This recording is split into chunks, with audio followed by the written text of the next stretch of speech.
Hey, my friends, we will be right back to the show. But I have a question for you.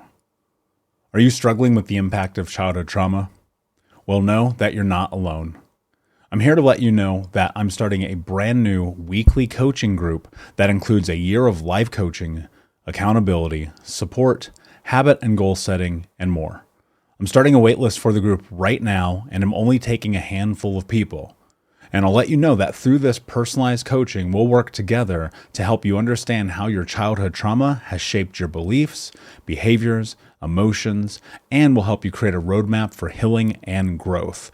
Right now, you can schedule an absolutely free coaching session with me and get put on the wait list if you go to thinkunbroken.com. My friends, it's your time to turn your trauma into triumph, breakdowns into breakthroughs, and become the hero of your own story. And I'm here to support you in doing that. Just go to thinkunbroken.com to register for a free coaching call with me and to get put on the wait list for the brand new weekly coaching program. You're listening to the Think Unbroken podcast, and I'm your host, Michael Unbroken. I'm an author, speaker, coach, and advocate for adult survivors of childhood trauma and abuse. In this podcast, you will learn how to transform your trauma into triumph, turn breakdowns into breakthroughs, and go from victim to being the hero of your own story. You can learn more at thinkunbrokenpodcast.com, and of course, check us out on Apple Podcasts and Spotify at Think Unbroken Podcast.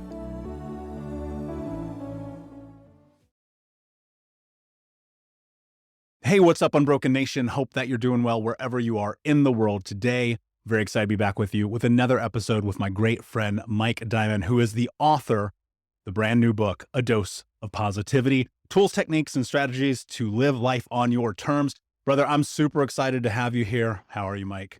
I'm great. I'm very grateful. Very grateful to be here. Very happy to be here. Pretty stoked to be actually in Las Vegas. Just taking this time with you. I'm really good. I'm really good. Yeah, dude. I'm super excited to be connected with you. You know, I think about a couple of different things when it comes to predominantly, obviously, your work and how you help change and transform people's lives, how now a dose of positivity is something as a tool for people to really step into gratitude radically, which is so incredibly important. But most importantly, like I think about my core values as a human being, and number one above all for me is honesty. And you are just this incredibly powerfully honest person. But I'm gonna throw this out here, and you can tell me if I'm wrong or not. I am going to assume that's not how you've always been. No, that's why I'm honest. Because I was so dishonest and unauthentic. And I was living such a lie.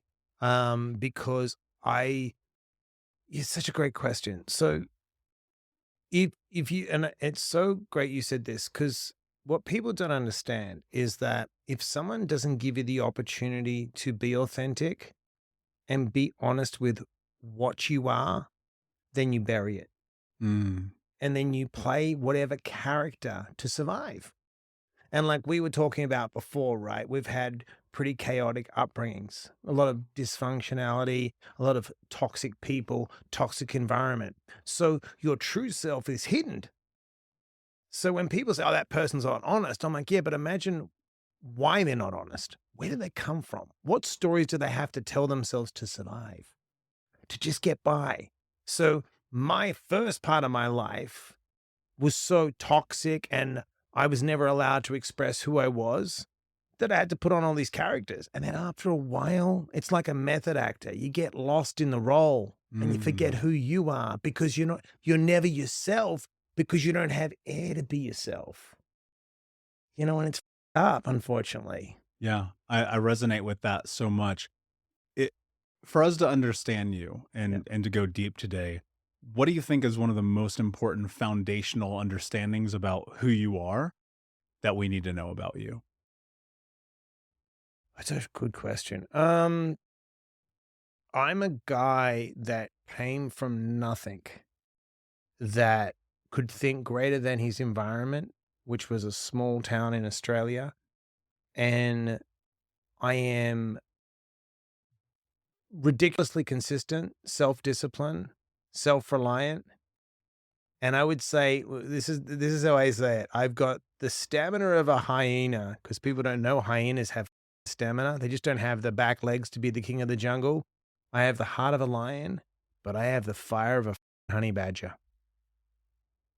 So I've got full of heart, full of fire, but I'll go all day. And if I love, that's why I'm an addict, right? I love all the way, and I've got to be careful, because if I hate, which I don't hate anymore, but when I go down that road, I still admit it. I'm a savage.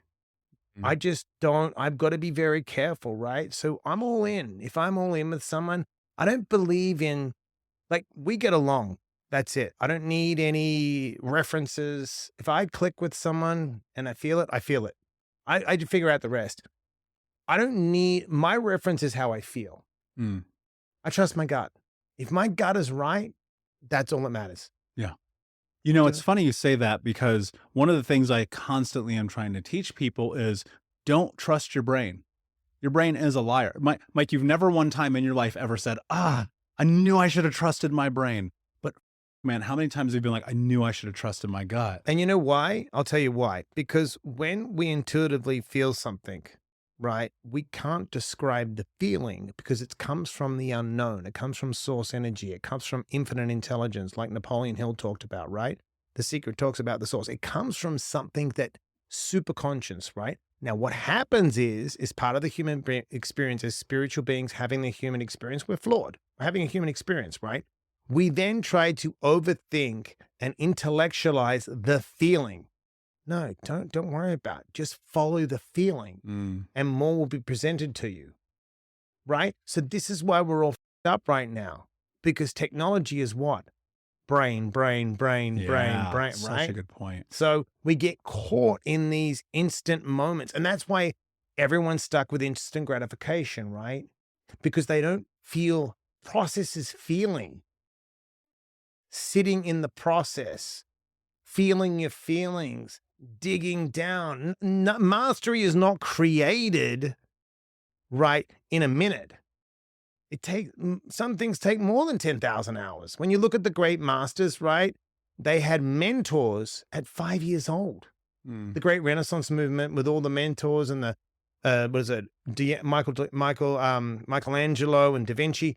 And then you look at, that was all the process of feeling their way through things, and then pushing through those feelings, and then looking back, and then, that's how you do it. That's how you do it. That's how you do it. Right. And learning that. So if you can follow your intuition and your gut in life, you are golden. Yeah. You'll never be wrong. Never. And I have literally in real time had this thought as you just said that. I thought to myself, of course I would turn out the way I did in my teens and 20s, because the mentors when I was 5 years old were these massively inconsistent men, these abusive people, these drug addicts and alcoholics. My first memory, I have two very vivid memories of men in my life as a child. One was the one and only time I ever met my father. One time on my birthday, and he spanked me and my brother. That's literally the only memory I have of him. The other earliest memory I have of men is going to visit my uncle in prison when I was 6 years old. And so I remember being 6 years old, and I was like, I will never, ever go to prison, ever. I've run from the cops. I've gotten shot at. There are moments in my life where I'm like, this is about to be death by cop, because I was like, I'm not going. I don't give a f. And so looking at that level of mentor in conjunction with the community that I come from, it's like, no wonder I ended up where I was. So for you, take us back. What was childhood growing up in this little town in Australia? What was the mentors that you were seeing at that age? It was, and I'll tell you why. I grew up in a small town. My parents did the best they could with the resources they had. My older brother got sick when I was 7 with measles encephalitis, and was in a coma. And I remember going to see my older brother in a coma, and like, what is going on? And my little sister was 13 weeks premature. So back then, my dad was a hardworking European. You didn't have a lot of resources. You didn't have a lot of help. He'd work 12 hours a day. My mom had zero ability to control her emotions. So I was the problem child. I was undiagnosed dyslexic, ADHD, right? So they just downloaded all their stress on me. They didn't mean it. I don't blame them now. They just didn't know. Like, no one taught them there was no one sitting down going, okay, what you're going through is really intense and up. You need to do breath work, right? You need to regulate your emotions. You need to do yoga. You need to write, there's no therapy. It was like, that's what you did. And back when I was a kid, if you up at school, the teacher hit you with a piece of wood. Yeah, same. You know what I mean? So then you go like, so I didn't have any positive mentors. The only people that were positive to me was I had my cousins down the street. I had a incredible cousin, Despine, who helped me. She edited the first draft of this book, who was a very successful journalist. I had my uncle down the street who I'd look up to because he was just wealthy and just had so much swagger. So I was like, okay, what does he do? Like, how do these people make money? No one gave me any information because I was undiagnosed dyslexic, so I was bad at school, but I was a great athlete. But was when I was a kid, it was like, if I succeeded, everyone called me a show off. But if I failed, everyone called me a loser. Yeah. So at 12, I mood altered. I was drinking at 12 and just taking in whatever I can because the environment was so stressful. Not one person at 9. I remember my sister's got such a great parent, my sister, such a great parent with her boys. And I sent her my track times. My mum never kept any of my medals. Even my wife couldn't believe I have a bag of medals that I took from Perth to back here.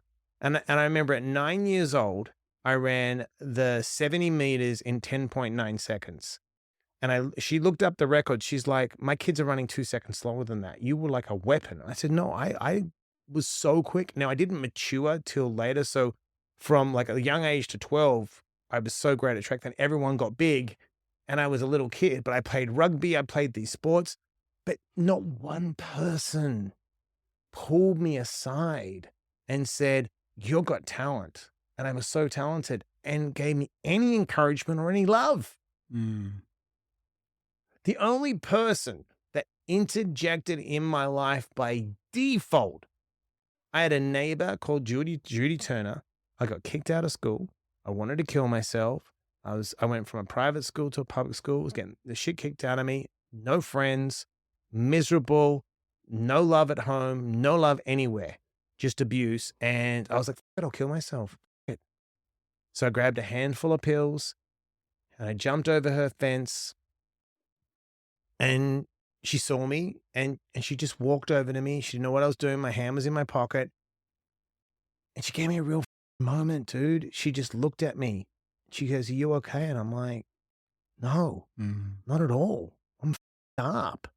Like I'm a up kid. She's like, it's okay. And she hugged me, man. And loved me. My parents never told me they loved me when I grew up. Not their fault. They just didn't no one loved them. So they didn't know how to love, right? It's generational trauma and abuse passed down. It's not their fault. They just didn't have tools. And she goes, in 30 years from now, none of this will matter. I wrote about her. Put her in the acknowledgements. We still communicate on Facebook. My parents won't read my book. My siblings won't read it. My parents won't show up to my book signings. My in-laws didn't even show up to my book signings. It's just what I am. I guess I scared. I'm a transitional character. I broke the lineage. I'm the black sheep. I stepped outside of the box, right?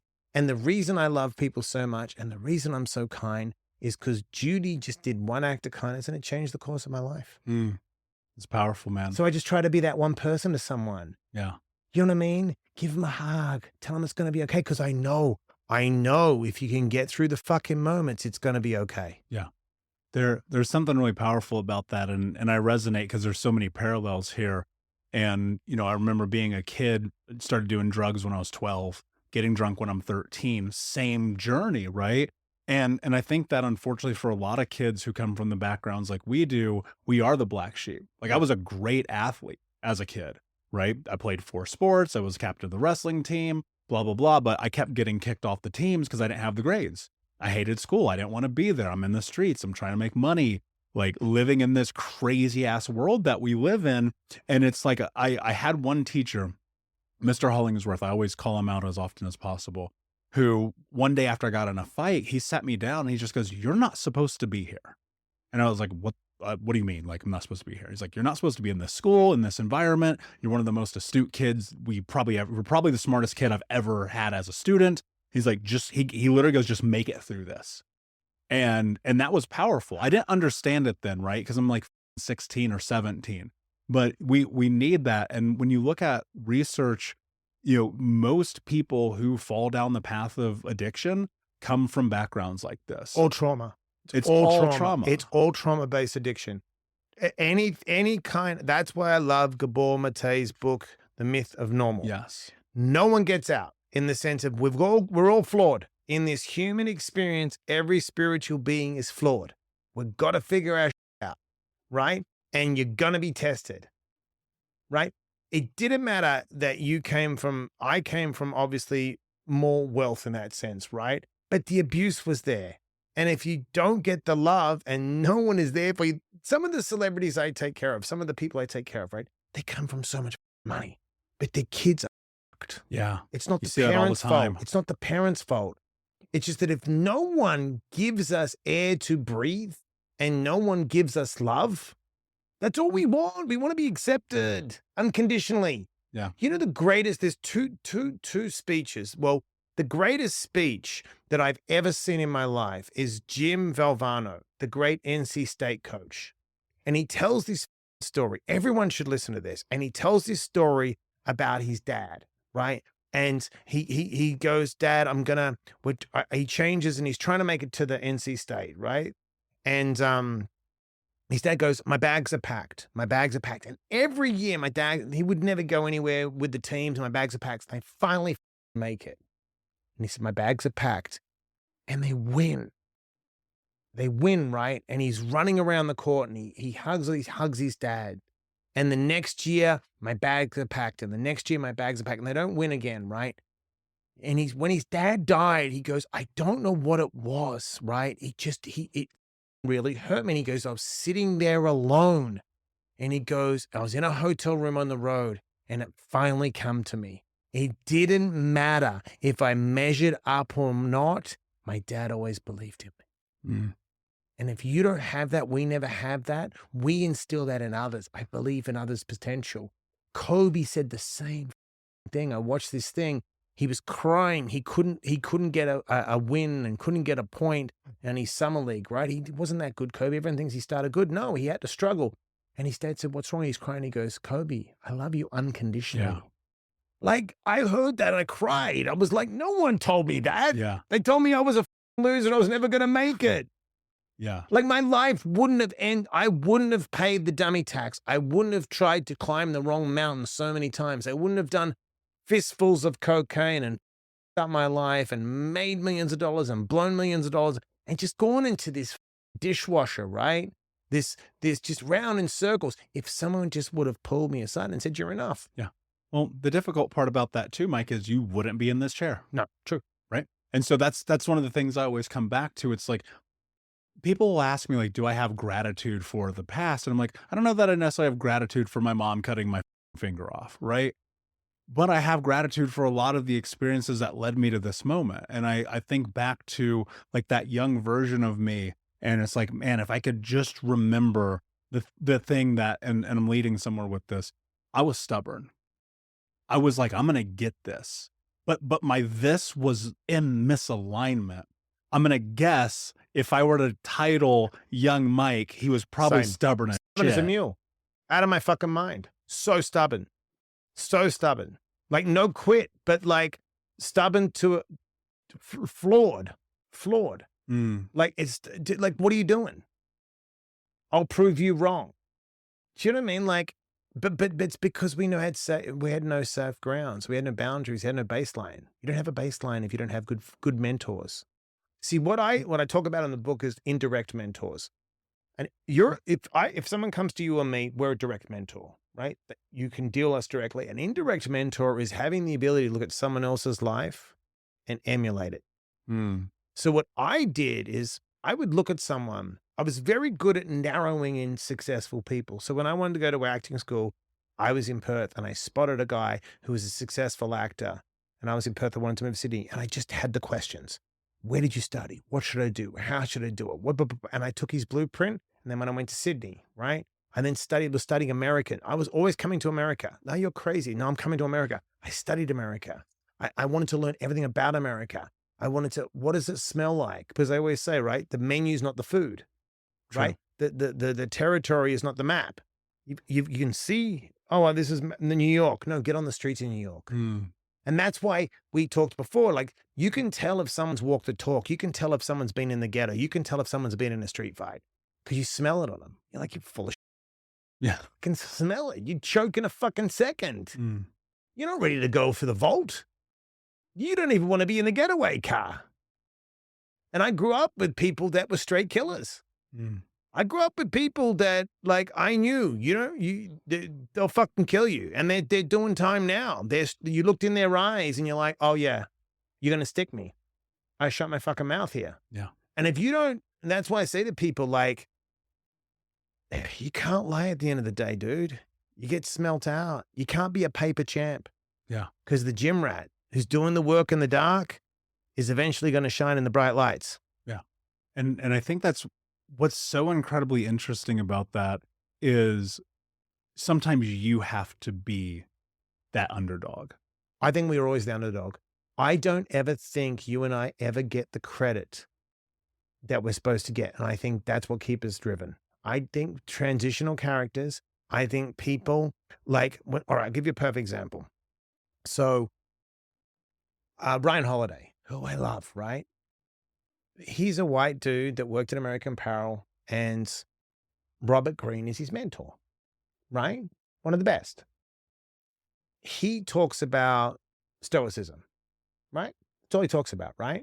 He's a great author, but he basically reproduces stoicism. Let's look at Seneca. Okay, he talks about Seneca all the time. Seneca mentored Nero. Do some research on Nero. He was one of the biggest pieces of shit there was. One of the worst emperors. So he sits there all day and he talks about Seneca like Seneca's a hero. Mm. Bit bizarre, right? Marcus Aurelius, he wrote a great book, right? He didn't expect anyone to discover it. They were his meditations, right? His private meditations, right? He suffered. Socrates suffered, right? Was a game changer. He didn't write anything down. Plato did and taught his work. Epictetus was a slave. He got out of slavery. He didn't write anything down. The people under him wrote it down and taught it, right? All these people suffered or were suffering or were in suffering or some kind of pain. And we take the work and reproduce it. Mm. The transitional character is the underdog. You're not supposed to, it's like by default. The greatest story I ever heard, right? Gavin Rossdale from the band Bush put together that album, 16 Candles, whatever it was, that had Come Down on it, was painting houses, never thought the album would hit, and got a call. He was given up. He was told never sing again. Given up. He was just, I'll put the album out, it'll go nowhere. I'm painting these houses. Oh, the album's really big on K-Rock. He said, what the f is K-Rock? That's the point. Yeah. It's not fabricated. Art's messy. People are messy. Do you know what I'm saying? The people that, no way in the world, anyone would have wanted to be in Jeff Bezos when he started Amazon. Fuck no. Like a fucking idiot. Yeah. Used books, motherfucker. Seriously. Yeah. Hey, my friends, we will be right back to the show. But I have a question for you. Are you struggling with the impact of childhood trauma? Well, know that you're not alone. I'm here to let you know that I'm starting a brand new weekly coaching group that includes a year of live coaching, accountability, support, habit and goal setting, and more. I'm starting a waitlist for the group right now, and I'm only taking a handful of people. And I'll let you know that through this personalized coaching, we'll work together to help you understand how your childhood trauma has shaped your beliefs, behaviors, emotions, and will help you create a roadmap for healing and growth. Right now, you can schedule an absolutely free coaching session with me and get put on the wait list if you go to thinkunbroken.com. My friends, it's your time to turn your trauma into triumph, breakdowns into breakthroughs, and become the hero of your own story. and I'm here to support you in doing that. Just go to thinkunbroken.com to register for a free coaching call with me and to get put on the wait list for the brand new weekly coaching program.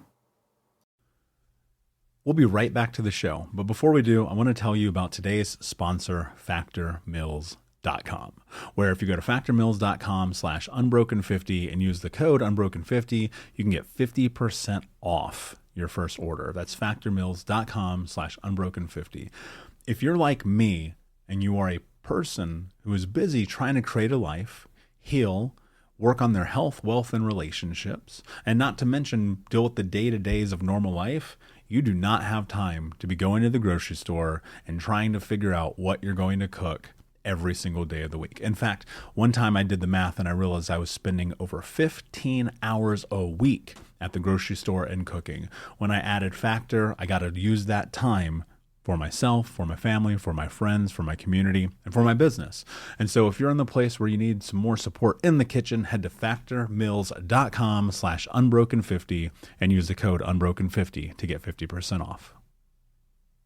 I heard John Maxwell. I was lucky enough to be at an event with him. He's amazing. John's sitting up there on stage, and he is amazing. He's one of the greatest authors of all time. He says, people always want to be where I am and they never want to be where I was. And I thought to myself, that's really fascinating because it's true in a lot of ways. And there's always that element of the work that you have to put in. But when I rewind and I look at the journey, it's like, I don't even want to fucking be where I was. You know, there was so much pain and suffering and torment and turmoil, but I think without it, you don't get to figure out who you are. You can't. It's not, life is too complex. Look, I'll give you a perfect example, right? I remember when Joe Rogan started his podcast back in 2010, because I was at the Comedy Store doing some comedy, right? He was in the original room, and there was Whitney Cummings, and there was Pauly Shore, and all the guys, right? I was in the first room, the small room with a guy called Vargas Mason doing stand-up, and then we'd rotate every 2 weeks, and you get on the main stage. And I remember he started his podcast. Now, think about this for a second. Joe Rogan, after all these years, gets $100 million from Spotify.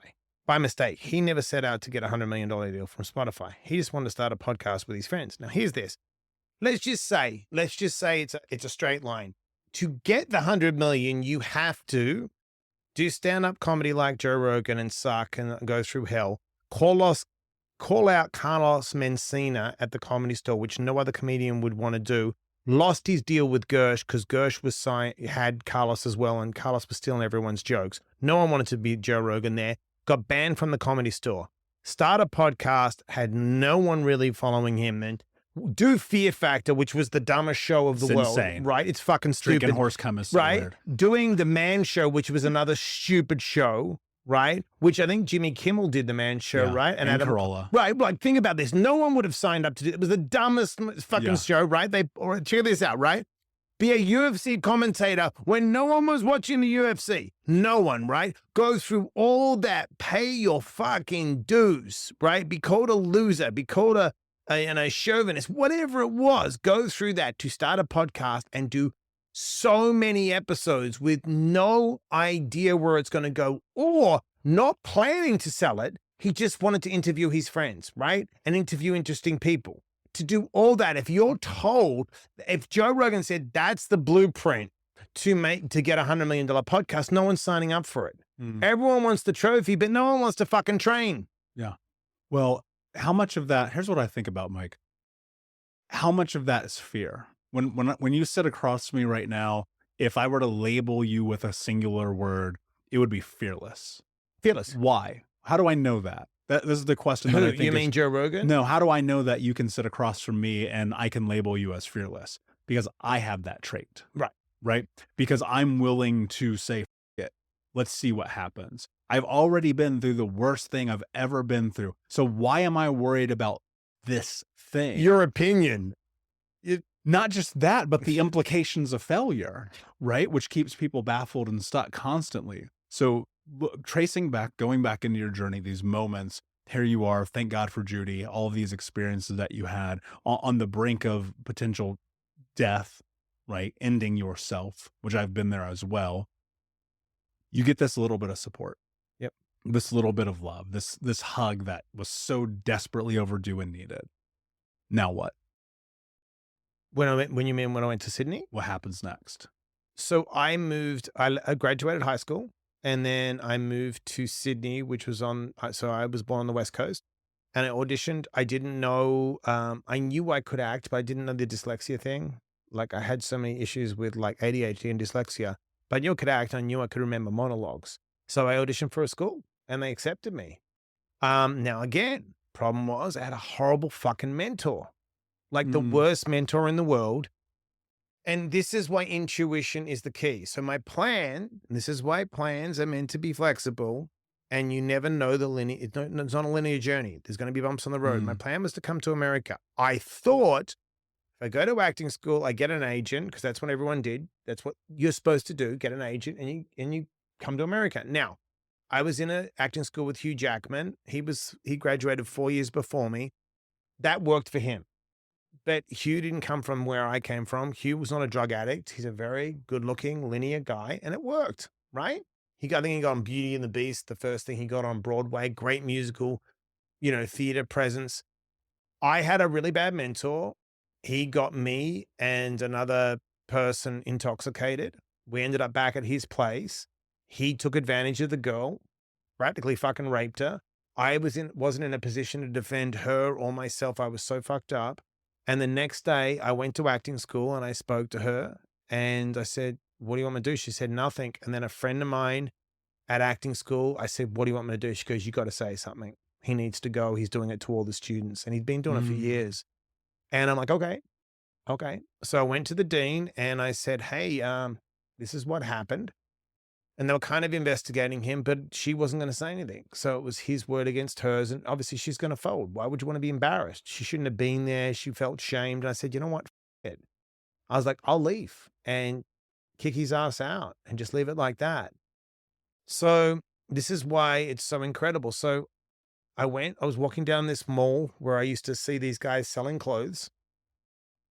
And there's a Greek guy, I'm part Greek, and a bunch of other things. And I saw the guy Dean, and I said, "Dean, I need a job." And he's like, "Why?" The place was called Politics Menswear in Sydney, Australia, on Pitt Street Mall. And I said, "Well, I want to go to America." And he's like, "Aren't you at acting school?" I said, "I'm going to just save my money and go to America." And he's like, "So you're going to come and get a job in my clothes store and then just fucking leave?" I said, "Yeah." And he's like, "Whatever." So, a little bit of a back and forth. I sold some clothes in the store. He gives me a job. So I'm grinding away, killing it, still going to classes, and a lady walks in and I do, my song and dance to sell her clothes for her husband. And she's like, "What are you doing here?" And I said, "Oh, well, I'm saving my money to move to America." And she said, "Why don't you enter the green card lottery?" I was like, "What? The f are you talking about?" She's like, "There's a lottery. You can win a green card." I'm like, "Yeah, well, okay." She's fucking smoking crack. And she must be smoking the crack I get. So it's like the next day, it's so funny because I was stoned with the guy I work with and we're dressing the front of the windows. And I could see her walking down the mall. We weren't open yet. It was an open air mall. And she had bags from the store. And I was like, fuck, she's going to return the clothes because it was for her husband. So I hid in the back and she's knocking on the window. And my buddy Al goes, "What's up?" And she's like, I wanted to see if Mike was here. And he's like, "Oh, he's in the stock room. Do you need anything?" He goes, "I bought him the green card lottery ticket." oh, wow. I came out and I was like, "Hey." And she said, "What's up?" I said, "Like, I'm going to be honest. I thought I was fucking hiding. I thought you were going to exchange the clothes." And she said, "No, you were great. We love the clothes. We love you.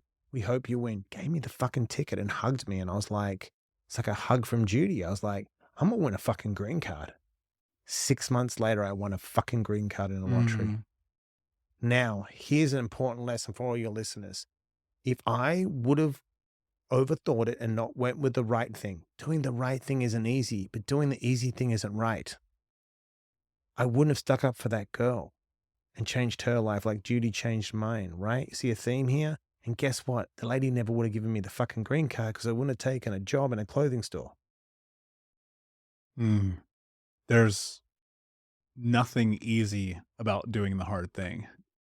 Oh, And I think about that constantly and more so, Mike, it's almost impossible to do the right thing when you've only been taught to do the wrong Oh, it's thing. do you know that the unraveling we have to do when the programming look, Imma be straight with you. My son's 5 years old. You'll meet him tomorrow. I did not download all my fucking bullshit on him. Thank you. He is so clean, dude. Dude, we both know the first 8 years, the subconscious mind is programmed. Yes. Dude, I went to the book signing. I took him to the book signing in LA, and originally he wasn't gonna go. And, he told my wife, "No, no, I've gotta greet daddy's guests." And every person that walked in, he had to hug. I don't teach him this. He's just been around me so much, and there's no conditions. There's no yelling. Dude, the other day, you'll love this. You'll love this so bad. I was on the phone to someone, and I never yell in front of him. Like every now and then I'll snap, human, but I was like, dude, you're not getting this together. I was on the phone. He's like, Dad, that's too loud. I was like, motherfucker. Like, seriously? He checked me. And I don't know. And I'm like, that's how great it is that he just like, you don't talk like that.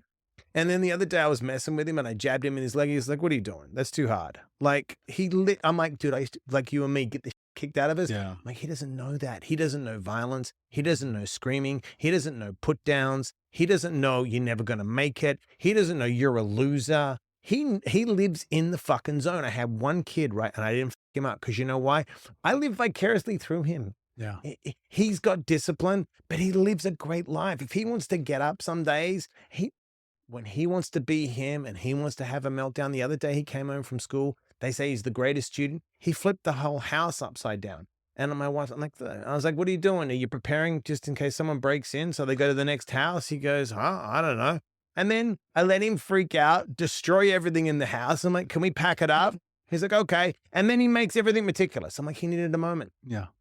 Yeah. As we all do. Yeah. I mean, I still need moments, right? That's why I practice martial arts. I don't know what the fuck I would do without martial arts, to be honest with you. The reason I said thank you when you said that is because when I rewind my journey, if I would have said something in that capacity to my stepdad, I would have got thrown through a fucking wall. Literally, like killed. Literally, it would have been probably the worst day. It would have been a punching life. bag. And I think how important this idea of changing and ending generational trauma is. But there's a lot of things that lead to that moment for you, Mike. And so you get the green card, you get the opportunity. It's like fucking Willy Wonka's golden ticket. Literally. But here's what I think is really fascinating. There's a lot of you needing to require yourself to listen to the universe. And I think people are terrified of that. I have so much faith in the unknown. I live in the stretch, in the gap. I want to go deeper. How can you when you've had all the experiences of suffering?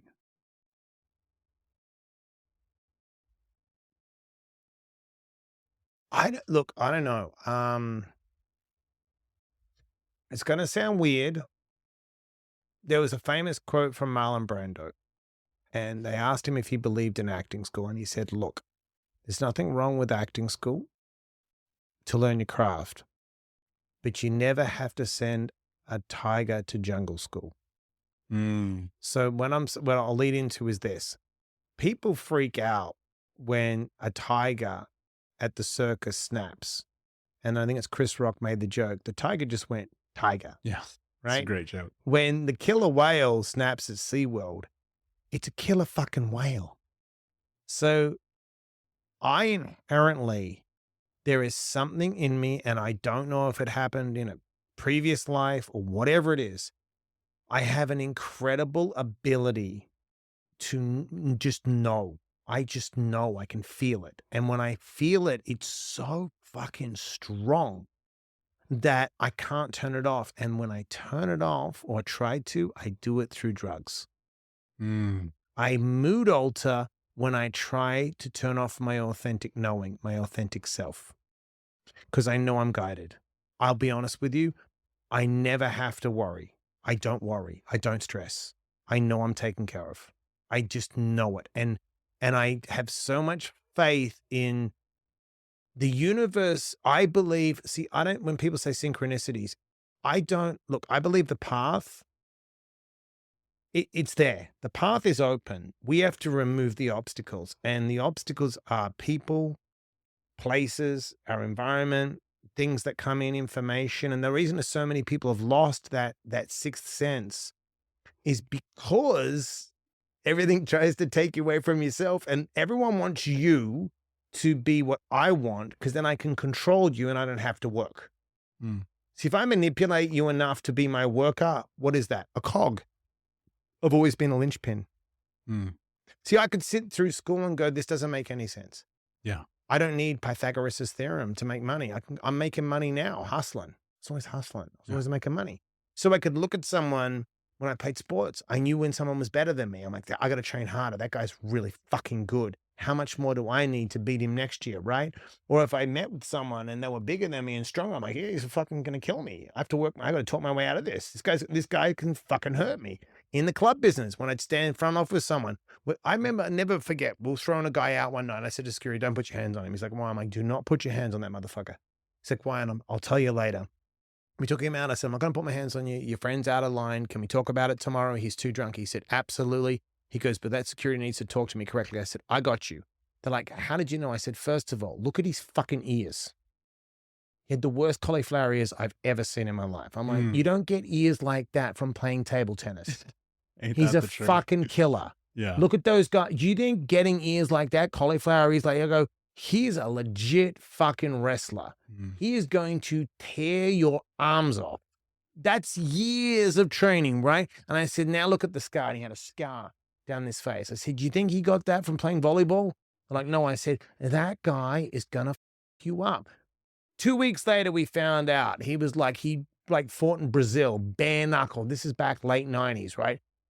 Like a full-on bare knuckle, Vale Tudo. I think he fought Vanderlei Silva back in the day. I said, what'd I tell you? He's crazy. He's a killer. Only a crazy person would fight Vanderlei Silva. Yeah, bare knuckles. Bare knuckles with bare feet back in the day. With Mark Coleman and those guys. Jeez. And Mark Kerr. And they're like, so I've always had that ability to know. I'm like, trust this. Know when to. So it's know when to push, when to pull, and when to pause. You said something really interesting about this idea of the drugs, the alcohol, whatever those things are, numbing your path.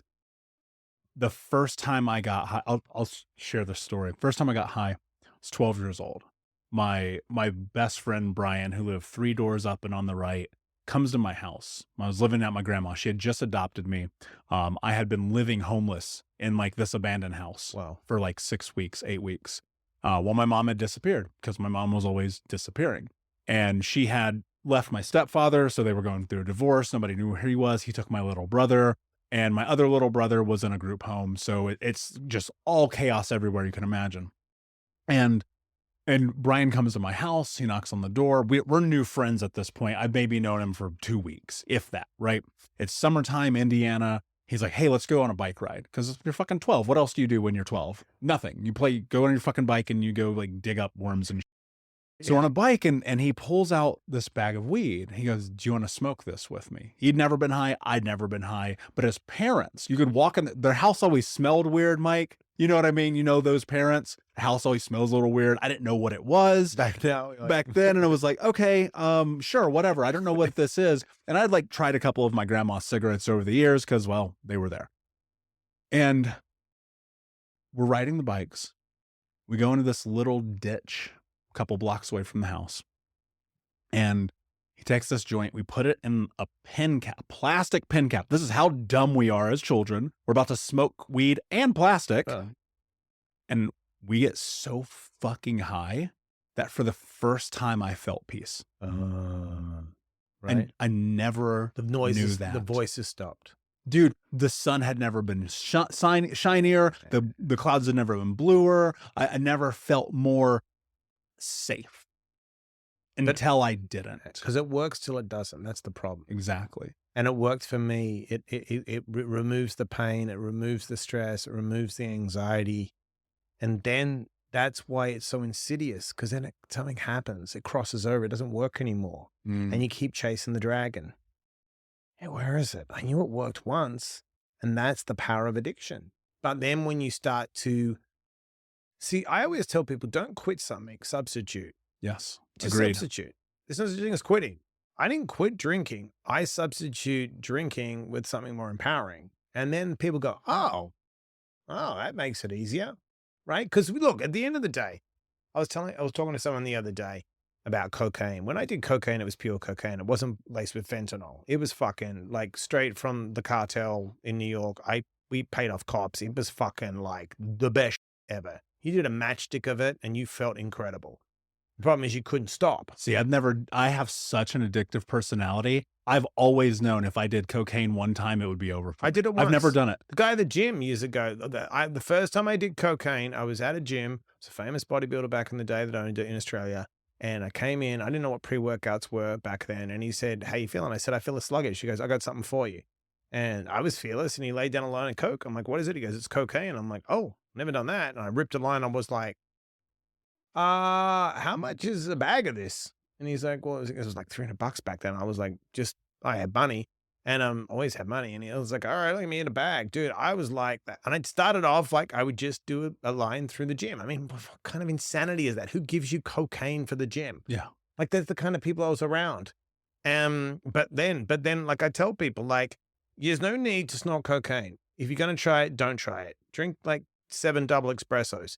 There's no It's the need, same thing. right? Yeah. No, there's no need to, and yeah, you know why it's the same thing? It's probably going to be cut with some kind of baby laxative and you shit yourself afterwards.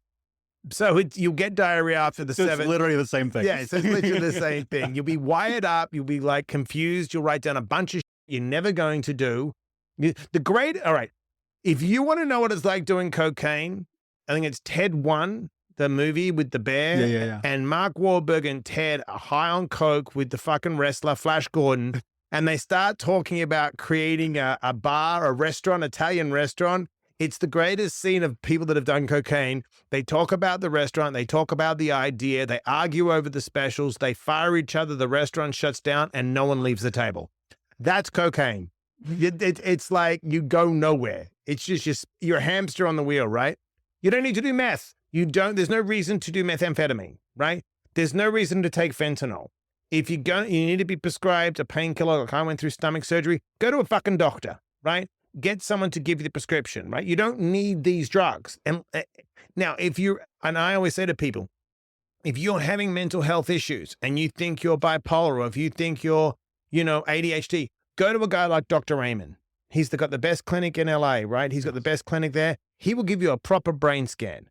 Go to a legit guy that studies your brain, that has actual imaging of your brain, that can look at your prefrontal cortex, your hippocampus, right? Your amygdala, and all these parts of your brain, right? And say, oh, you do have issues here, right? This is what you need for the worrying. But a good doctor, a good psych is going to give you the right amount of meds and the right amount of supplements and make you exercise and make you do mindfulness and make you eat correctly. You know what I'm saying? So I can tell you from my experience, you don't need all these drugs and alcohol. People say, should you quit drinking? If you can have one glass, it's up to you. I can't. I want one glass. I want a bottle, right? How's weed to me? Medicinal weed, if you're in pain and you use the right amount of THC, yeah, there's nothing wrong with weed, but you're smoking wax. That's a completely different thing. That's like freebasing marijuana.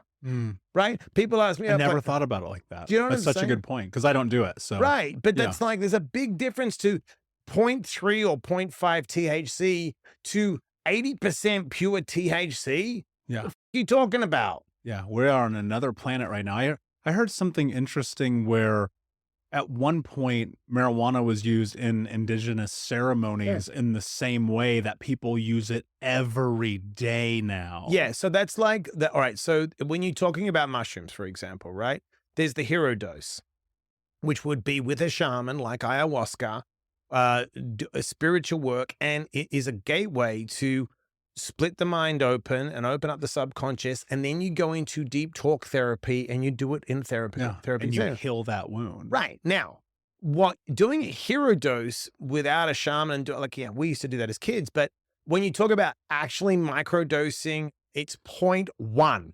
And you go to a guy, you look up the Stamets, Paul Stamets, or you look up these guys, they also do lion's mane and all these other, mushrooms with it. But they're talking about doing in a therapeutic setting with a therapist. Like I have a friend of mine that's at UCLA. They have a massive grant with UCLA to do microdosing ketamine, microdosing all these drugs and checking out the brain. Does it work? Yeah, it works for people's mental health.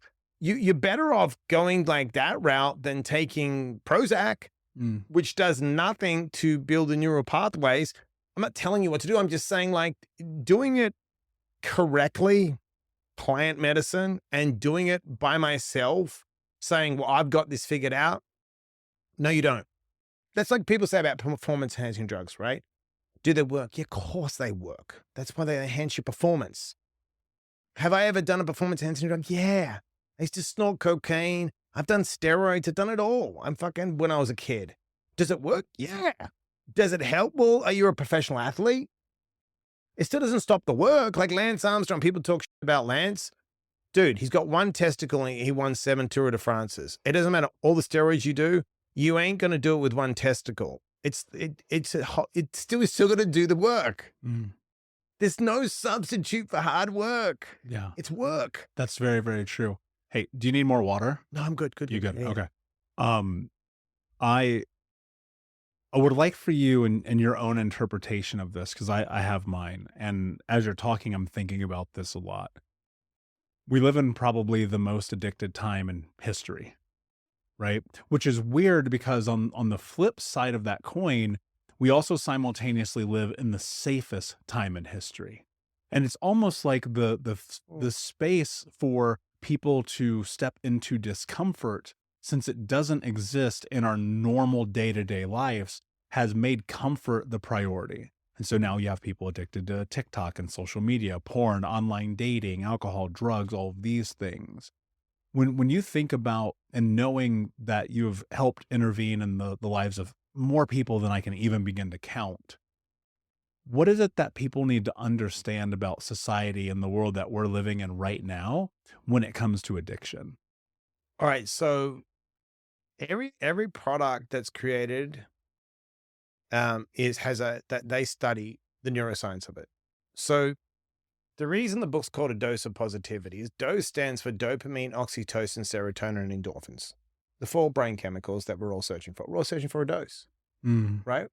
So dopamine, the reward system, any video game company from the beginning. I mean, Steve Jobs said he never gave his kids an iPad or an iPhone. They know what they're doing. They want you to seek reward, but there's no end to the reward because it's seeking. You're always searching for gold, but you're never going to get the gold. Right? So the only way to get over any kind of addiction, okay? Because what is addiction? It is trying to feed something lacking. Because what's the human experience? Avoid pain, gain pleasure. So we're always looking for a dose, right? We're either chasing the carrot or avoiding the stick. So I tell people the most important thing is not your want, it's your needs. So someone will say, I work with someone, right? And they're massively in debt. And I'm like, well, why do you have a BMW? They're like, why? I need a BMW. I'm like, no, you need transport. You don't need a BMW, right? So if you can simplify your life to the purpose, not passion, purpose, figure out what you're good at, right? Your skills. Work very, very, very, very hard to, like we talked about before, be so good you can't be ignored with that skill set. Use those skills in a purpose-driven way to bring value to someone else, right? Because if I can bring you value, you will pay me. Because people always say they don't have enough time, money, and resources. Well, I can have money if I bring you value because you'll pay me for the service, right? Lose the comparison syndrome, right? Stay in your own lane. Because if you're driving down the highway in everyone else's lane, you have a fucking accident in life.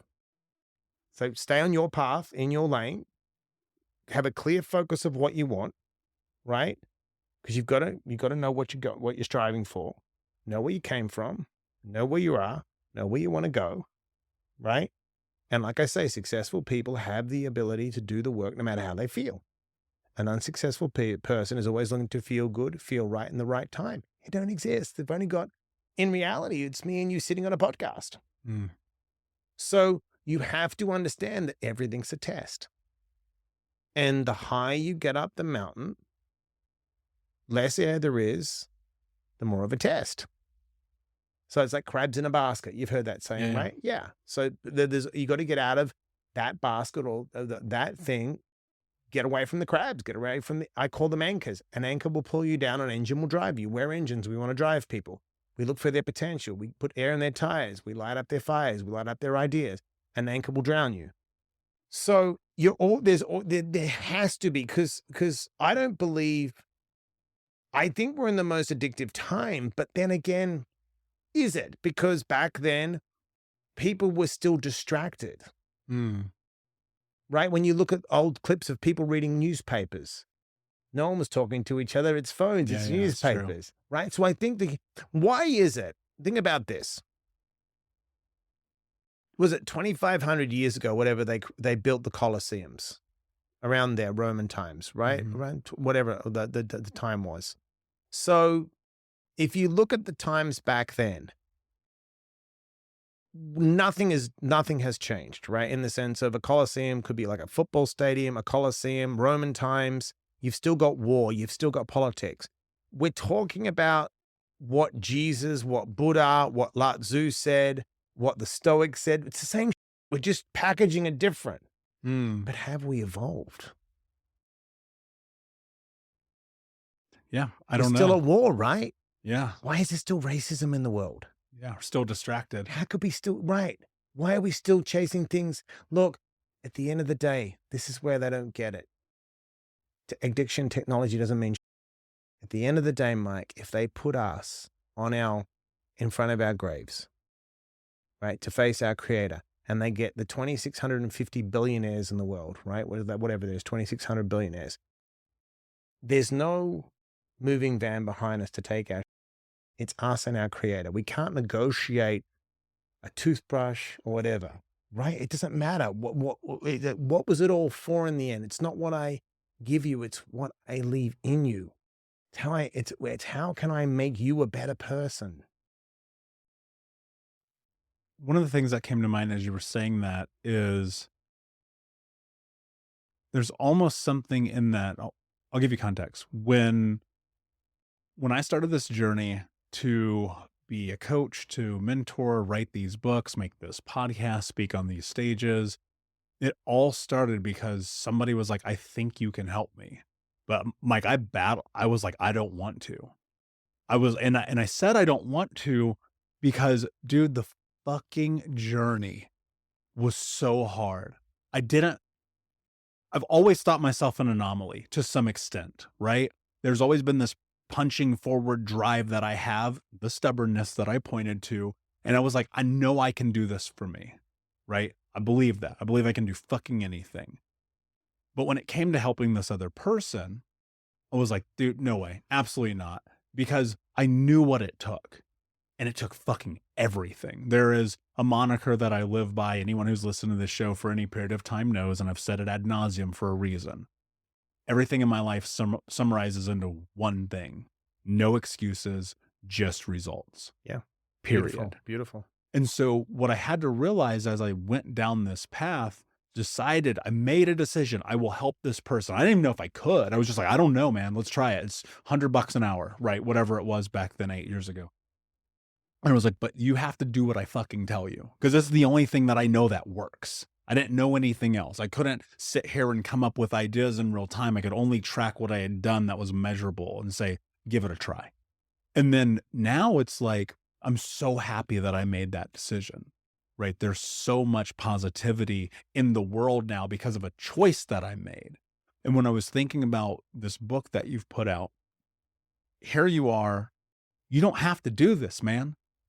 You've been on television for fucking ever. You've helped more people than we can count. You have a family, yet here you are being of service, trying to bring positivity into the world.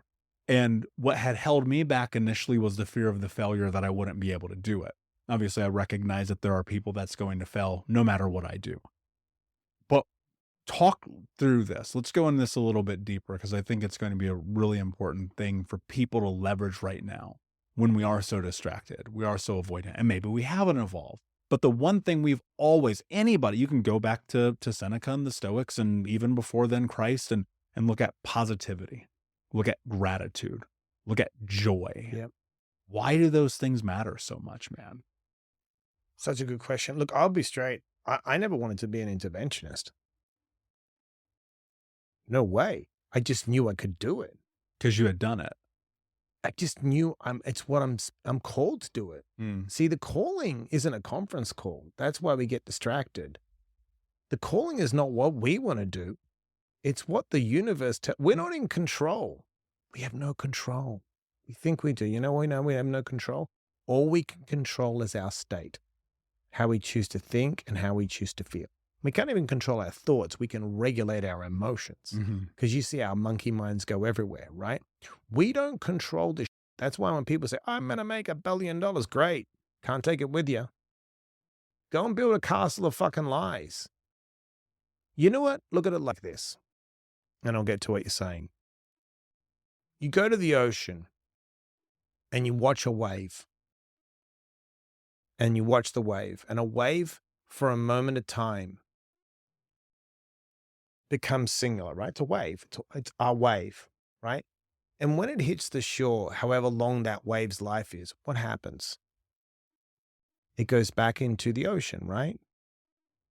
We are spiritual beings of one conscious, believing we're singular waves. And we have a short period of time, and that shore to us is death, the death of the body. And what happens? We just join consciousness again. I don't want to do the work I do. I can be honest. I want to take the easy route. I have to do it. Yeah. There's a different calling.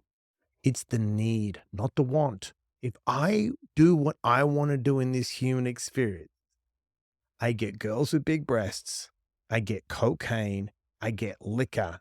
I get trouble. I get violence. I get debauchery. That's the truth. If I've had that life, if I could get away with it, do it. Yeah. But deep down at my core, I know the right thing to do. So I just have to follow the daily rituals, which is get up early, journal my thoughts, meditate, stretch my body, read something positive, write these books. Do I want to write a book? No. You know how hard it is to sit down and get your thoughts on paper and not write for yourself, write for you? I can admit it. We're all selfish. To be selfless is fucking hard. I don't want to do it, but I'm good at it and I do it. Now, do I love the work? It's work. It's hard. Look, I am blessed to be on the show Intervention. It's a fucking hardcore show where we take people who are going to die if we don't intervene and help them. Do I really want to do that show? Can I do it? Absolutely. Am I good at it? I'm one of the best, right? Not because I'm better than anyone. I'm just really good at what I do. There's a lot of great interventionists out there as good as me. Do I want to do it? If you could offer me a show where I could be a lazy fuck and make a bunch of money, of course I want to take the lazy show and I'm not lying. It's just a difference. I've got good character now. I've got good values. I know at the end of the day, I've snorted the coke and I've taken the wrong path, and I know it's a dead end. That's all. I've been down the dead end street. I just turned around. Do you know what I'm saying? Yeah. It's like that scene in The Matrix where Neo gets picked up by Trinity. They're in the black Lincoln with the awesome suicide doors, and they're driving, and Neo's like, fuck, I don't want this. Whatever this is, whatever you guys are talking, I'm out. And she goes, look down that road. You've been down that street before. You know what's at the end of that. 1,000%. And what's interesting about that is we all go down that dark road, man. I've been down that road so many times, and it's like, I tell people, jokingly I say this, but it's very true. Like, there's no better joy in the world to me than sitting down, getting stoned, playing video games, eating pizza, eating gummy bears, hooking up with some stranger who I can just say leave because I'm tired of your presence, and then rinse and repeating that. And then I'm like, what's the fucking point? But you've got to, if you don't have the dark, you can't appreciate the light. Well, but people are trapped in the dark. Yeah, but then they've got to start seeing the light. This is the hardest thing to do, and there's no. You have to trust the rituals. You have to trust the meditations. You have to trust the journaling. You have to trust people that actually walk the talk. You have to emulate the right people, and you have to live in the process. And you've got to not look at the cake. You've got to look at the crumbs. Okay? Define that. So everyone wants the cake. Everyone wants the $1 million, but no one wants to make the dollars along the way. Everyone wants to run the marathon, but you can't sprint a marathon. It's 26.2 miles and a certain amount of 70,000 steps or whatever it is. So my point is, everyone wants to climb the top of Mount Everest, and people have that stupid saying, the guy that climbed to the top of the mountain wasn't dropped there. You know, well, maybe he was dropped there. Maybe a helicopter came along and dropped him at the top of the mountain. And he took the fucking photo. But at the end of the day, when he looks at himself, he's a fucking liar. He knows the truth. Can't lie to yourself in the mirror. The man in the mirror. I'm good now. I've got money. I don't cheat on my wife. My son's great. I didn't f him up. I have a great marriage. I meet guys like you that I'm collaborating with. It's a fucking great dude. Like, I've been working with Melson now for 3 years. I've got 2 other books written. Like, I have a great publisher. Like, I've got a great team that I work with on intervention. Like, I'm good. I get up every day and I'm cool. I know I can figure it out. Yeah. And to anyone listening, you can figure it out. You know what's interesting is like you can figure out. I heard Grant Cardone say this one time, and Grant, I've been fortunate enough, and I mentioned him 10 million times on this show, but he invested in Think Unbroken. I spoke in front of 10,000 people, and he cut me a fucking check. He was like, that's one of the greatest things I've ever seen, right? He's behind the mission. And he said something that just, dude, it just sticks in my head all the time. He goes, have you ever known an addict who would not do whatever it took to get the thing that they were addicted to? And it's like, if you can get addicted to the other side. That's all it is. It's substitution. It's getting the empowering dose. And I talk about it in the book. That's all it is. Take the energy and switch it. But Mike, I'm scared, man. You're supposed to be scared. You're supposed to be scared because it's unknown. You got to lean into it. You're not supposed to know. Fear is a good thing. Fear is healthy. Fear is a motivator. Right? You should be afraid of death. Why you know why you're afraid of death? Because it gets you up in the morning and stop procrastinating.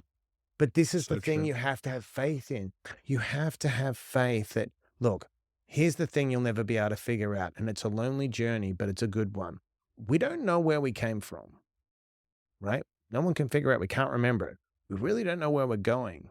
But when we get there, we have to have faith that the work we did was the right work and it'll make sense. Who's to say we haven't sat in this same chair 100 times over and this is Groundhog Day? Yeah, I agree. Do you see what I'm saying? Yeah. So you've got to have faith in the process. You've got to have faith in the feeling. I'm going to lean into this. I'm not going to overthink it. I'm going to lean into it and just keep leaning into the feeling and enjoy the feel. You're supposed to be afraid of it. It's a human experience. I'm afraid of it. Good. Lean into the fear. Yeah. I'm scared. I tell people all the time, and I think they think I'm joking. Dude, I'm scared all the time. Yeah, but that's natural. Because I don't have a game book for being what I am, right? I didn't get the rules But when I think was you're born. supposed to. No, and I agree. And I think if you did, life would be very fruitless and boring. And be like, Dude. what's the fucking point, man? Like you're You're a machine at that point. when I see the people who are like never left the neighborhood, I'm like, you've wasted your whole life, man. But here's what happens, Mike. You get the people, they left the neighborhood, they did the thing, they're on the journey, they're listening to this, they're like, yeah, I'm trying, but I keep fucking up. I keep fucking up. My thought is like, yeah, you're going to. But how do you mitigate the risk of like the apocalyptic event? Right? You're on this journey, you're going through these tools, these techniques, these strategies, you're living life on your terms, which I love. I think is one of the most important things people can do. But it's like there's still that call to be that old version of you. Like, how do you combat that? I don't think this is the thing about trauma and that kind of thing. I think we get better at it. And I'll tell you why. I do this with people. What's the worst movie you've ever seen? X-Files Part 2. Perfect. Right now, you and I are sitting here right now. It's not playing. right? Yeah. You could think about it in your mind, I right? don't want to. Right. But think about it. You could think about it in your mind. Or what could you do? You could play it on the TV, right? But isn't it interesting you said, I don't want to? Mm. So why do we replay a traumatic event over and over again that's gone? Why do we lock onto an old part version of ourselves over and over again and it's gone? Right? We get better at looking at ourselves and our past and the trauma and our different stories that we've had to tell ourselves. And we get better at creating more of a gap of it and being more curious. That's so interesting that that whole thing came up for me, huh? Like I'm going to blow it up. But where am I am now? Well, I'm way more educated. I'm way more centered. I don't take risks now. I don't people please. I don't have anything to prove. I set boundaries. I do my rituals. I do my routines. So it's so interesting that that would pop up. But I know that now. I know that was my old self. I've turned the page. It's like you read a book once. You're like, all right, I've got everything in the book. You can go back to a couple of the chapters and go, yeah, I've read it. I don't need to read it again. Well, some people read the book over and over and over again. You're like, what are you doing? You've read it. It's time for a new book. Time for a new life. Change. Make a change. Yeah, but this book is so comfortable. Yeah, because you don't want to grow. You don't want to learn. You know what I'm saying? So it's supposed to be there as a reminder. Yeah. It's supposed to remind you of what was. Yeah. I constantly tell people who come into coaching with me or when I'm doing a podcast, whatever, it's like, this is a rest of your life game. Oh, yeah. Like I might be the trauma coach and I get that, man. Like I know that people assign that to me, but I'm like, I got my own. I am constantly working you through. Just nailed. It's a work that has no end. You never arrive. If the floor gets dirty, you've got to sweep it every day. You got a dirty fucking floor. Yeah. You can't take a once and then go, I'm not flushing that toilet and keep on the Keep right? on the You're right. I tell people, when was the last time you ate? They're like, well, 6 hours ago. Okay, so don't eat for another 60 days. They're like, that's stupid. I go, what would happen? Like, I'd starve. I'm like, See, you always have to be fueling yourself. Now, how are you going to fuel yourself? With negative or positive? Look, people say, oh, well, this is organic and this is processed. Everything's fucking processed. Anything on this planet is processed. But there's good foods and there's bad foods. There's empowering foods and there's disempowering foods. It's all chemicals. It's all cells. It's all from the universe, not from another universe. Right? It's from this planet. So it has to, if you've got to talk about organic, it's still from the planet. But we just know that in some combinations, certain things aren't good for our body. It's all the same. But here's the best thing. You could be the most organic, vegan, spiritual, whatever you want, yogi, book writer, all this stuff. But if you can't control your sympathetic nervous system and manage your stress hormones, you're going to get sick. Yeah. Yeah. It's, what's wild is you see so many athletes, so many professionals, you go, man, they are triathletes. They're in the best shape ever. They're dead at 32. Yeah, because inside they're rotting away. Yeah. What people don't realize is I can look at you and you can look at me, but we can't look inside our bodies. We don't know what's going on. But if we're healthy, and what I mean by healthy, spiritual, mental, and physical health, right? Aligned, clear, breathing, out of stress hormones, eating good foods, being a good person, not being a toxic, not hanging around with toxic shitty people, right? You're going to be okay. Yeah. And a lot of that is like personal boundaries. Yes, and, all of it. And discipline. And you said something that I think is really interesting is like every day you go through your things. You do your meditations. When I'm sleeping at the hotel room with my wife, I do them in the bathroom before I get to the gym because I get up earlier than her. I'm in the bathroom so I don't wake her. I stretch, I meditate in the bathroom. I journal on the floor of the bathroom. I do stuff. I hydrate myself. Then I go to the gym. Yeah. And it's hard. Like, I mean, you and I we were together the other day, 5 a.m. Yep. Right. And it's like, I had a friend I was out having dinner with and I was like, I got to go home. I got to go to bed. I have to get up at 4:30. Because I need to be functional at 5 a.m. I was up at 4. I had the book signing the night before, and the book signing took over in LA. It's a 40-minute drive to my house. I had to put my son and my wife to bed before me. I had to digest, calm down. I was full of adrenaline. I had to slow the course. adrenaline down to sleep, right? So I got a good 6 hours because you do a book signing, all these people show up, you're great. excited, your head's racing. Oh, I got to sleep. I got to be up. I could do a podcast at 5 and beyond. Then I had to do a bunch of other things, 4 podcasts in a row that day. Like I had to be clear. Like from here, I got to go see my wife. I've got to get prepped again. I got to bring my energy down for her, right? Get through with her. Then tomorrow get up. Then I got the book signing. Like it's constant. You have to regulate yourself. How do you, so in the flow of the day, right? Because I think a lot of people are really good at like the morning thing. And as personal development people, we have beat that horse to death. I know that's the worst analogy ever, but that horse is fucking dead. All right. That is what it is. In the course of the flow of the day, how do you regulate?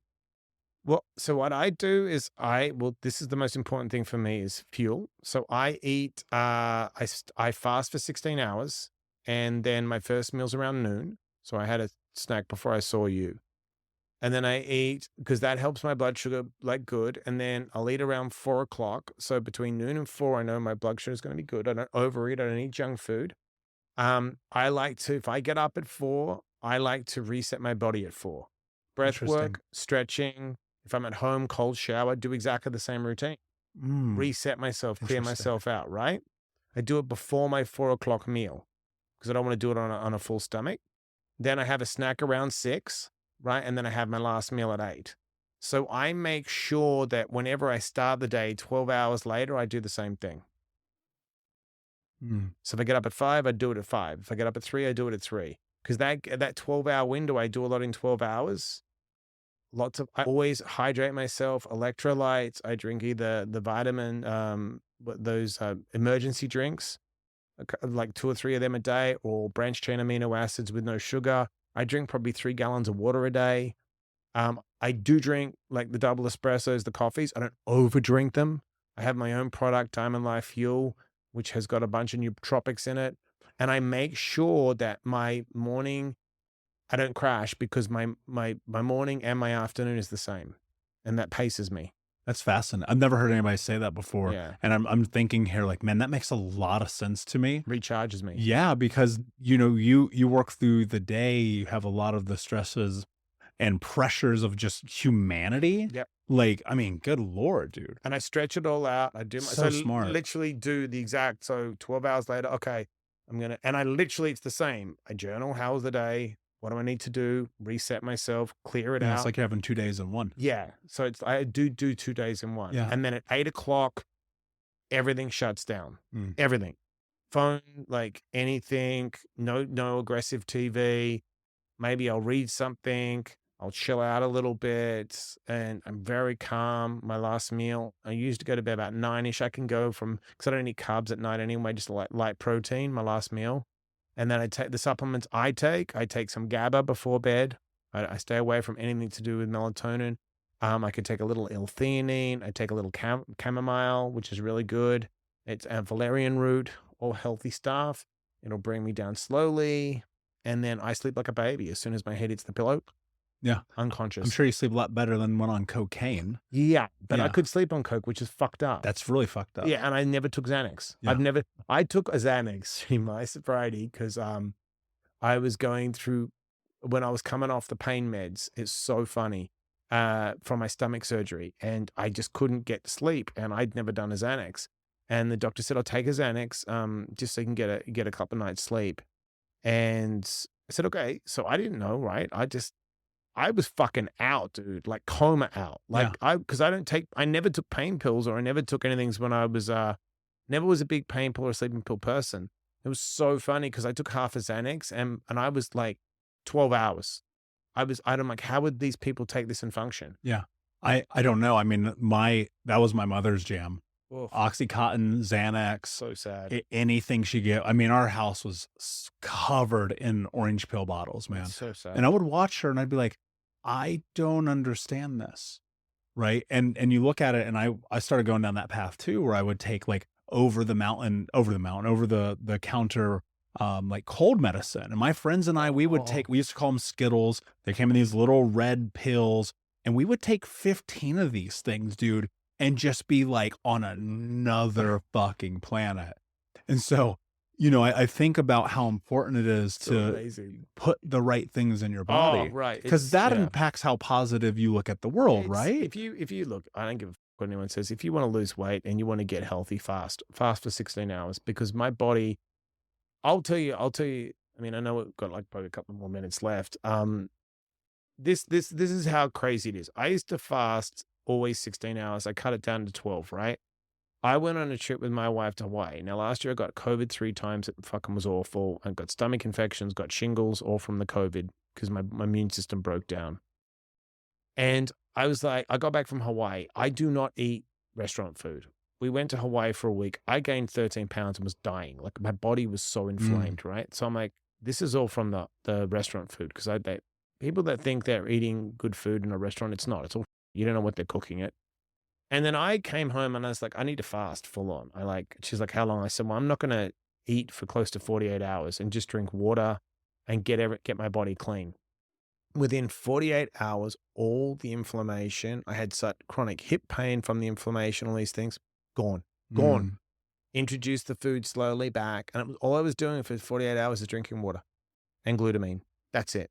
Water and glutamine and some branched chain, just electrolytes. That was it. No food. And I felt great afterwards. 2 days. It's incredible. 2 days. Got all the shit out of my body. Yeah, it's wild how quickly your body can cleanse itself. Well, when you're not eating, you're healing. Yeah, exactly. Stop eating.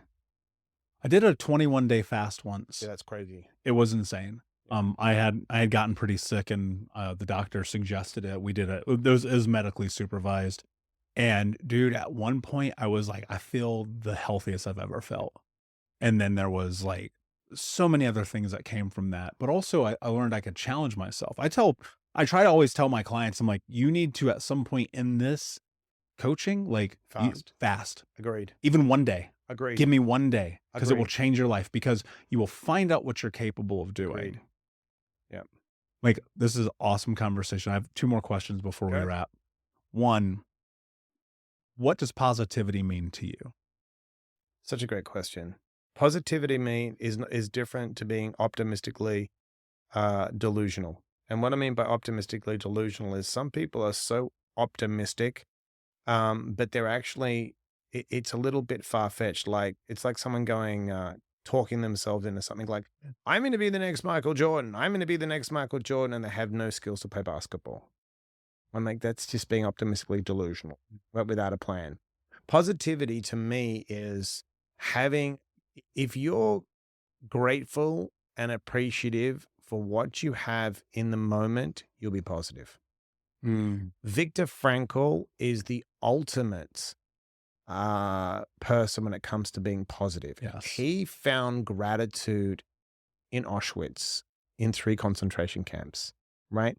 So being a positive person it's not like, you don't have to be joyous. You don't have to be all these crazy things. It's just that you're a realist and you're grateful and you can take life for what it is and you can play the cards you're dealt.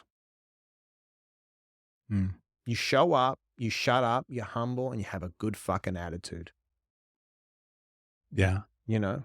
It's incredible when you do that, when you can sit back and just go, I'm here. Dude, my life's fucking great, because I promise you I am supposed to be dead or in jail. People ask me all the time, how's your life? And I'm like, dude, I fucking love my life because I'm not dead or in jail. Yep. It could be $1 million in debt. I would not even care. That's so true. I'd be like, all right, I'm not dead or in jail. Yep. That means I have opportunity. Yep. And exactly. I think people don't leverage it enough. Exactly. Before I ask you my last question, and thank you, this has been a really fun conversation, man. Where can everyone find you? So on social media, they can find me on the Mike_Diamond. That's Twitter, that's Instagram, and Facebook's just Mike Diamond. They can find the book on Amazon because, Amazon's everything now. And in some bookstores, selected bookstores, the Barnes & Nobles are carrying a few different stores. And if someone is really struggling, they can email me at themike_diamond@yahoo.com and I check my emails. Brilliant. And I'll do something special for you here. The first 5 people to leave a review about this episode and specifically mention Mike Diamond and A Dose of Positivity, I will buy you a copy of the book. So we'll sign copies. So this Love is it. what we'll do. We'll dual sign them from the 2 mics. Love it. Right? Yeah, and then we'll done. Yeah. Done. So Yeah. the first 5 people go to thinkunbrokenpodcast.com or Apple, iTunes, Spotify, wherever you listen to your podcast. Leave that review. Specifically mention Mike Diamond so I know that you listen to this episode, and we will do that. Mike, my friend, my last question for you. Okay. What does it mean to you to be unbroken? Such a good question. To me, to be unbroken is to have the ability, and I call it to be the palm tree in the hurricanes of life. It's the ability to be flexible when faced with adversity and the ability to bend, not break. And the reason I say a palm tree is if you go on YouTube and you watch a palm tree in any kind of footage when it's a 5-stage hurricane, they don't break, they bend. They're the strongest, most resilient plants there is. So being unbroken is to face life head on with a good attitude and have faith in the process, live with purpose, and bend, not break. Brilliantly said, my friend. Thank you so much for being here. Unbroken Nation, thank you so much for listening. Please like, subscribe, comment, share, tell a friend. Make sure you leave that review. And until next time, be unbroken. I'll see you. Thank you so much for listening to Think Unbroken. Please share this episode with someone who could use it and help us move forward in our mission of ending generational trauma in our lifetime. And if you would, please take 5 seconds to pop on iTunes or Spotify, hit that 5-star, leave a review, and you can also reach out to us on social at Michael Unbroken or at Think Unbroken. And of course, you can check out our YouTube channel at Think Unbroken. Thank you for being a part of Unbroken Nation, my friends, and until next time, be unbroken. Hey, my friends, we will be right back to the show, but I have a question for you. Are you struggling with the impact of childhood trauma? Well, know that you're not alone. I'm here to let you know that I'm starting a brand new weekly coaching group that includes a year of live coaching, accountability, support, habit and goal setting, and more. I'm starting a waitlist for the group right now, and I'm only taking a handful of people. And I'll let you know that through this personalized coaching, we'll work together to help you understand how your childhood trauma has shaped your beliefs, behaviors, emotions, and will help you create a roadmap for healing and growth. Right now, you can schedule an absolutely free coaching session with me and get put on the wait list if you go to thinkunbroken.com. My friends, it's your time to turn your trauma into triumph, breakdowns into breakthroughs, and become the hero of your own story.